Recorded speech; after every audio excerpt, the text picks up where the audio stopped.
I'm live. Hi. This is new to me, but I'm just going to go with it. And if anyone's on, I just would love to have you ask any questions. Just kind of put it in there in the message. But I'll just get started. I wanted to welcome everyone to the Diversity in Dentistry Mentorship. This is a passion project of mine that just was ignited just 2 weeks ago. You know, I was a wonderful group of Black female dentists, Facebook group that's called Sisters in Dentistry. Shout out to Sherelle, who organized that, and it's just grown and grown and grown. And I love the community there, that we can just communicate, vent, support, raise each other up, and share a lot of ideas. So that's been great. But one of the members posted on there that she read in this journal that was reported by the American Dental Association that 3.8% of all dentists are Black. And I mean, I knew the number was low. And to a quick introduction, because I don't know everybody on here. Hi, Grace. Grace is also a great mentor of mine too, who has a wonderful Facebook group, Mommy Dentists in Business. But yeah, I came across it, and in Tucson, as a pediatric dentist, just to tell you really quick, I'm a pediatric dentist, 3 practices, and 3 kids. That's always how my introduction goes. So just kind of everywhere trying to build up smiles in Tucson and smiles at home. But it is a small African-American population. And so when I do have kids, Black children who come into my practice, I do see their eyes light up because I think they see me in them. They see hope. They see a role model that looks like them. And that's really what I do. Yes, I fix teeth for a living. I'm a pediatric dentist. But what I really hope that I'm doing is inspiring youth, empowering youth, even for young female dentists. You know, I've been in this game for a little bit now to just try to save them a lot of the trials and tribulations of building a practice and dealing with staff and building rapport with patients. All of that goes into it. So that's really why I love dentistry, is the connection with the children in the community. So let's get back to Diversity in Dentistry Mentorships. I was like, you know, I'm just not going to sit around and just complain about it. Why is this happening? And then so I was just moved to put a post on Facebook, just put it out there. It's like, hey, this is the stat. This is what it is. Whose kid can I mentor? And I mean, I was just in shock by the overwhelming response. I was getting messages and friends who were tagging friends, which that was just so kind, so sweet, reaching out to me privately, like, how can I mentor? Do you know a dentist in this part of the country or in this city? What can we do? How can I get my kid exposed to dentistry? So what I was thinking, I mean, there are a lot of mentorships out there, but as a mom, I was thinking of my mom. And this is why this is important to me. My mom, who, hands down, is my role model because she sacrificed so much for me and my sisters. And I'm not going to do that. But she always wanted more for us. You know, sorry guys. So it was her drive that pushed me. Oh, I can't believe I'm on live doing this. Okay, I'm gonna pull it together. That pushed me to be who I am. So she never wanted us to struggle. She wanted us to be in a field that would always be in demand. You know, as always, you know, be a doctor. And so I went with that. That seed was planted as a kid. And so just growing up from the beginning, I was like, I'm going to be a doctor. Yeah, okay, calm down. And I, all through middle school, high school, did the education, Pepperdine, sports medicine major. I'm going to be be on the Olympic team as their sports medicine doctor. But anyway, that's not really what I wanted to do. And how I got into dentistry, and I will move this along of this group, My father he's passed on now. He was Iranian, so I'm half Persian, half African American, and I didn't really get to grow up with him. You know, during the Revolution, a lot of families separated, so my mom and I had to leave the country, and we were here in the States, so I didn't get to see him work as a dentist. So after I graduated from Pepperdine with a sports medicine major, I was left with, I don't really think I want to do medicine. You know, I worked as an athletic trainer at the school, didn't love it. You know, I was preparing to take the MCAT, and I was like, you know, let me go visit my dad. I haven't been to Iran since I was born. So when I got there, I got to see him at work. I got to see him work as a dentist. I got to see him interact with his patients. I got to see just the joy and passion he had about it and how he used his hands. He was a prosthodontist, so he did crown work and dentures, and the lives and smiles he was restoring. I was like, this is it. This is what I can do. I can be in the health field. I can still make a difference in people's lives. I can use my hands, the artistic part of it. So that's how I ended up getting to dentistry. So it's a little bit of my story and the passion behind it and why this is important to me and how I'm reaching out to you to help this come into fruition. I am reaching out to not just dentists, but we need everyone to create this village to get to the parents early, parents of children early.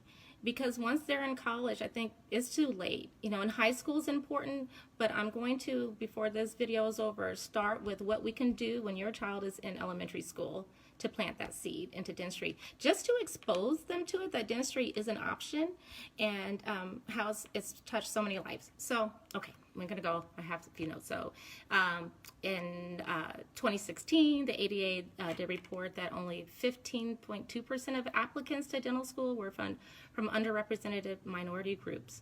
We know now from what I shared that only 3.8% are Black. So we need to bring to the communities more dentists that can serve in these communities that are facing these disparities in healthcare. And to share with your kids who may not even be thinking of dentistry as an option for a career choice, there are many perks of dentistry. I mean, it is hard work, but anything that's worth it is worth the work, right, and the effort. So, you know, definitely it transforms lives. We not only just count teeth and fix teeth and that, but we are instrumental in the prevention, the treatment, diagnoses of a lot of oral conditions that are manifested first orally, or excuse me, medical conditions that are manifested early orally. So, you know, sadly, there's a case. You know, we had a routine exam, our X-ray on one of my patients, and I saw some pathology on her X-ray.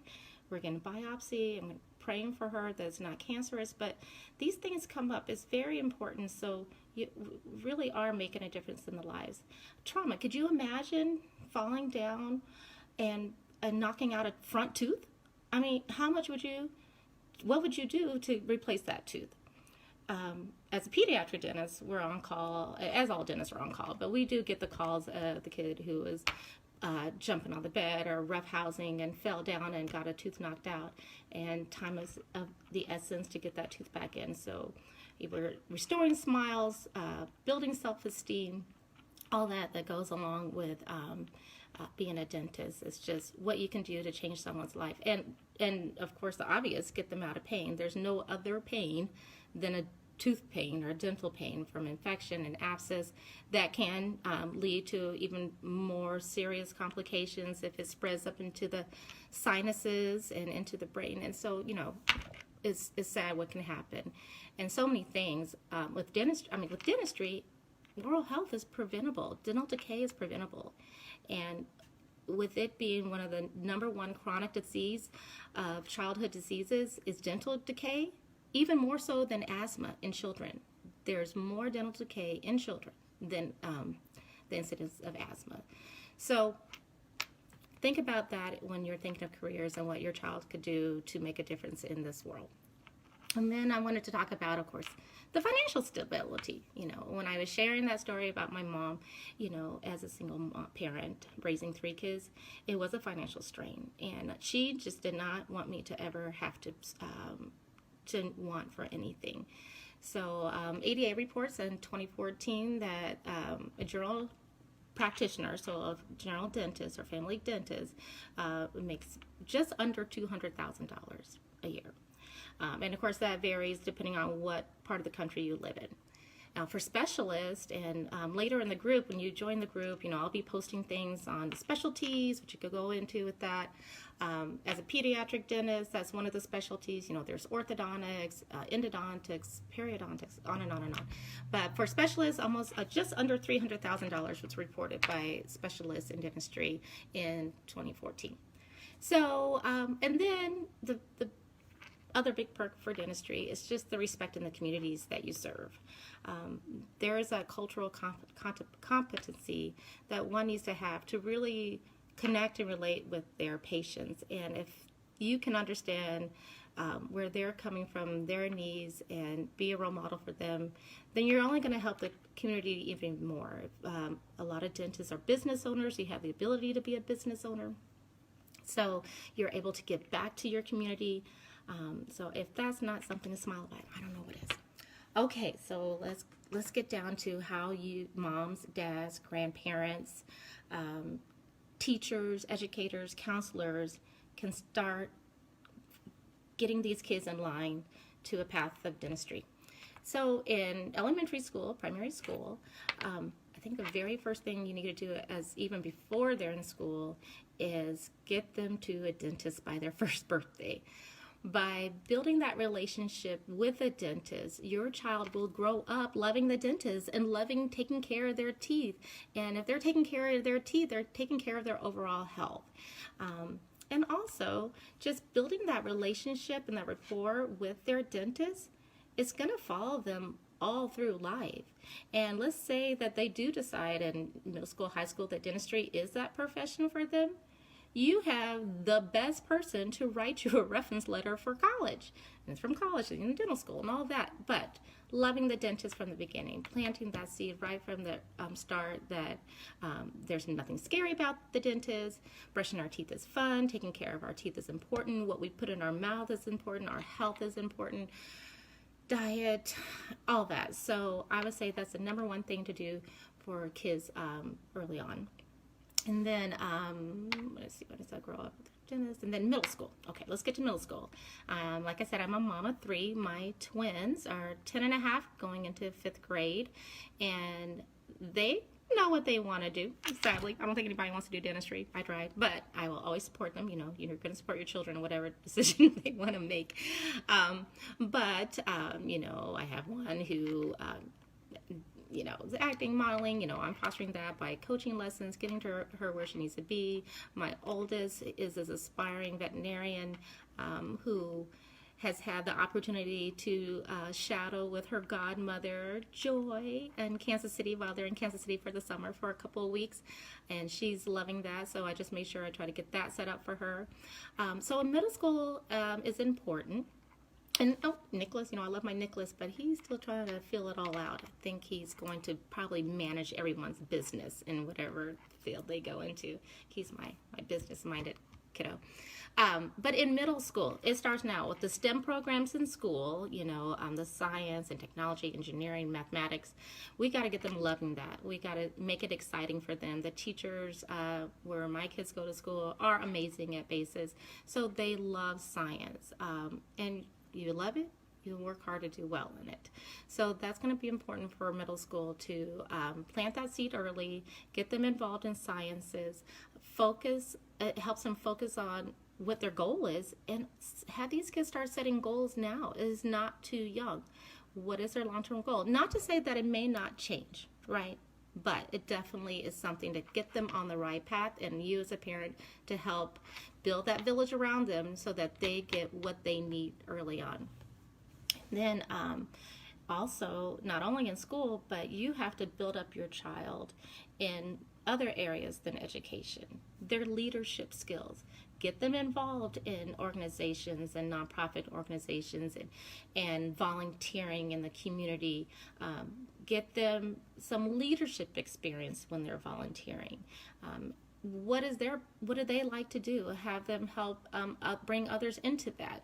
So volunteering is very important, and that seed of service, that they are helping others. They are not alone in the society. We are a part of the society, and then that everyone has the drive and right to achieve all they want to do, and they need to help bring everyone along, even at that age.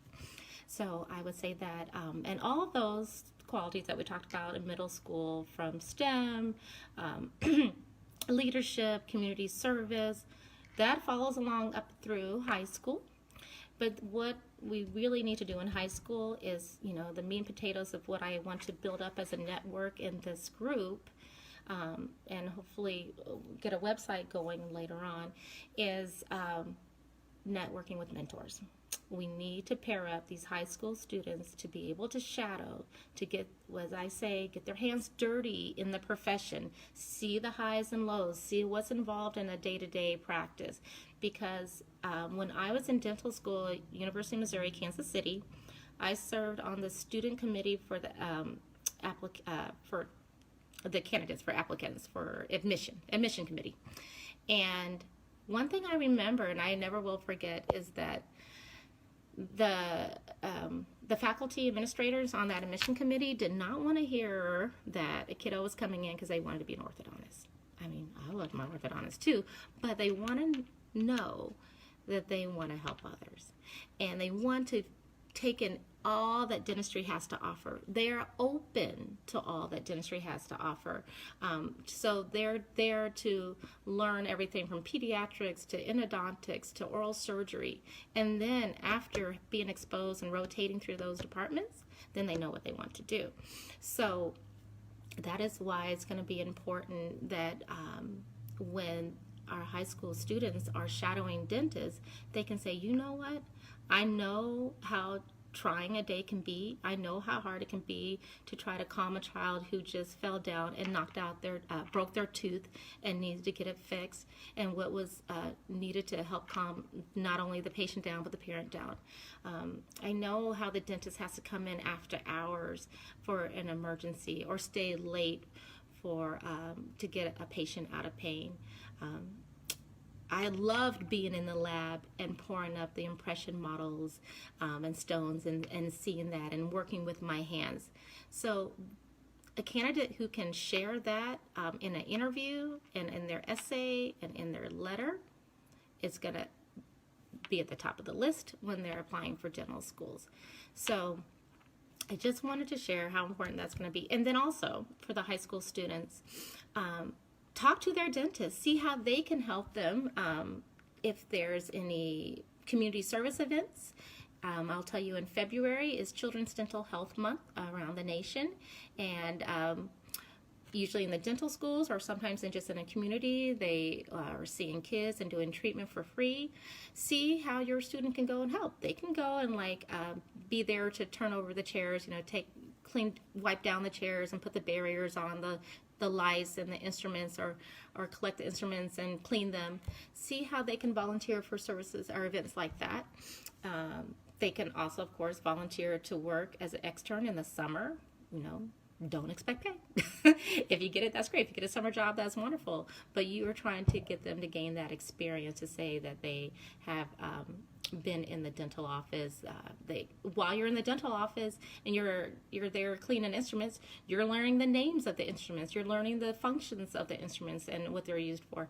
So I would say definitely let's get these kids paired up with dentists to shadow, to mentor, volunteer at their dental health events and the community service events, and then also partner with sororities and fraternities or other organizations that you as a parent is involved in.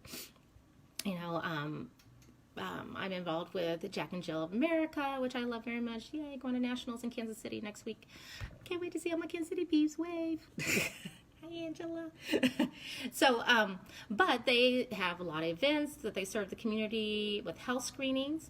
You can have your child be there to help facilitate triage, get paperwork, get them where they need to be, pick up the trash, something about learning grit on what you have to do that will make you a better employee, employer, leader when they're older, when they're doing the nit and gritty, down and dirty kind of stuff as well too. So see if your sorority or your husband's fraternity or grandparents organization in the links or anything like that has a health screening that your kids can volunteer for. And I'm sure there's a dentist involved in that group, and that's another way to find another mentor. So I better bring this to an end. I don't know how to look for questions. I'll see if anyone asked any. Yes, Nikki, mentorship saves lives. Lead with action. Thank you so much. Love you, Benji. And hi, Jess B. Awesome, awesome. Thanks for heading up the Sisters in Dentistry in Arizona, Jess. And again, thanks. And Nathan, my classmate, you've been amazing helping me just get this thing going, and it shows that anybody can help this effort. You don't have to be African American. You just have to care about bringing diversity to our profession. That's a great profession. So let me see you guys in the group. I want people to be active. I can't be posting everything all the time. Still running 3 practices and raising 3 amazing kids. But I'm anxious and excited to see how this will grow. And of course, can't wait to get more underrepresented minorities and blacks in dentistry. Thanks again for joining today. Bye-bye.